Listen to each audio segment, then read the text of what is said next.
রাকেশ আর মিনা বাড়ির সামনে ফলের বাগান করত। তারা দুজনে মিলে ফল আর শাকসবজি ফলাতো এবং সেগুলো বাজারে বিক্রি করত। তাদের তাজা ফল আর সবজির খুব চাহিদা ছিল। অল্প সময়ের মধ্যেই সব বিক্রি হয়ে যেত। তাদের মেয়ে রিয়া খুব অসুস্থ ছিল। রিয়া মনে মনে ভাবছিল, কি ব্যাপার মা বাবা এত দেরি করছে কেন? এতক্ষণে তো মা বাবার চলে আসতো। ওই তো মা বাবা এসে পড়েছে। মা তোমরা আমার জন্য কি নিয়ে এসেছো? এই তো মা, তোমার জন্য আমরা খাবার নিয়ে এসেছি।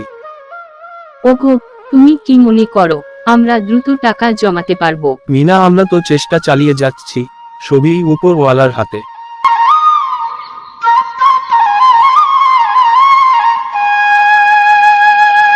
ওগো, তুমি একটা কাজ করো, বাজারে গিয়ে কাঁঠালের বীজ এনে দাও।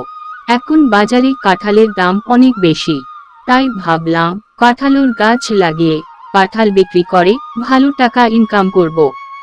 আর আমাদের মেয়ের অপারেশন করার টাকা তাড়াতাড়ি জমানো হয়ে যাবে। যাও, তাড়াতাড়ি যাও। তাই নাকি?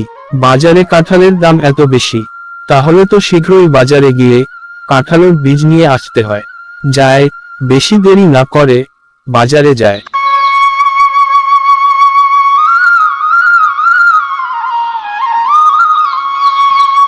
রাকেশ বাজারে যাওয়ার পথে এক দোকানদারকে দেখতে পেল।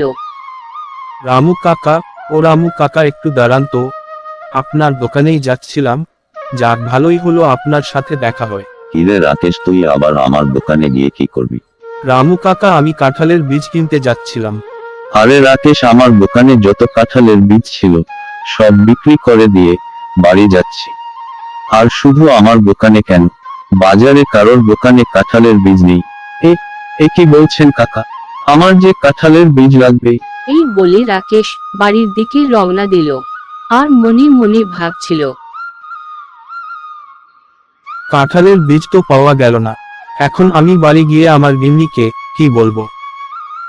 এই চিন্তা করতে করতে রাকেশ বাড়ি যাওয়ার পথে রাস্তার পাশে এক বৃদ্ধা মহিলাকে দেখতে পায়। আর সেই মহিলাকে রাকেশ বলে, বুড়িমা, তুমি একা একা বসে কি চিন্তা করছো? আরে বাপু, আমি আর কি চিন্তা করব বলো? বুড়ি মানুষ, একা একা এমনিতেই বসে আছি। তবে তুই এখন কোত্থেকে আসলি? আর ওদিকে কোথায় যাচ্ছি? আর বলো না বুড়িমা, বাজারে গিয়েছিলাম কাঁঠালের বীজ কিনতে। কারণ আমার মেয়ের হার্টে ছিদ্র আছে, তাই কাঁঠালের গাছ লাগিয়ে টাকা জমিয়ে মেয়ের অপারেশন করাবো।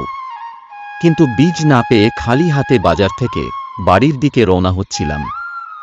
যাওয়ার পথে দেখি তুমি একা একা বসে আছো, তাই এলাম তোমার খবর নিতে। আজ আমি তোকে কাঁঠালের বীজ দিচ্ছি। এই বীজ তুই নিজে জমিতে লাগাবি। এই নে, ধর কাঁঠালের বীজ। আর ভালো করে কান দিয়ে শোন।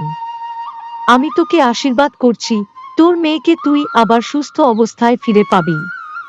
এবার যা। কাঁঠালের বীজ নিয়ে রাকেশ বাড়ির দিকে রওনা দিল।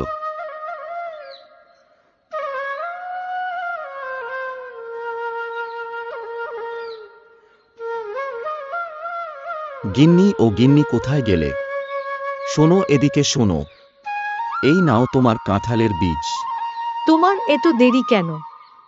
সেই কখন থেকে তোমার জন্য অপেক্ষা করছি। অনেক কষ্টের পর কাঁঠালের বীজ পেয়েছি। এবার কাঁঠাল বিক্রি করে ভালো টাকা ইনকাম করব। আমাদের মেয়ের অপারেশন করাতে হবে যে। রাকেশ সব কাঁঠালের বীজ মাটিতে লাগিয়ে দিল।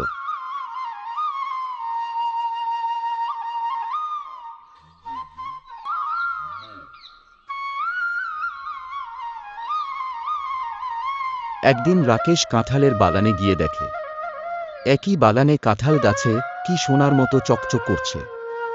একই এত সোনার কাঁঠালও যে। কাঁঠাল বিক্রি করে রাকেশ মেয়ের অপারেশন করিয়ে সুন্দরভাবে দিন কাটাতে লাগলো।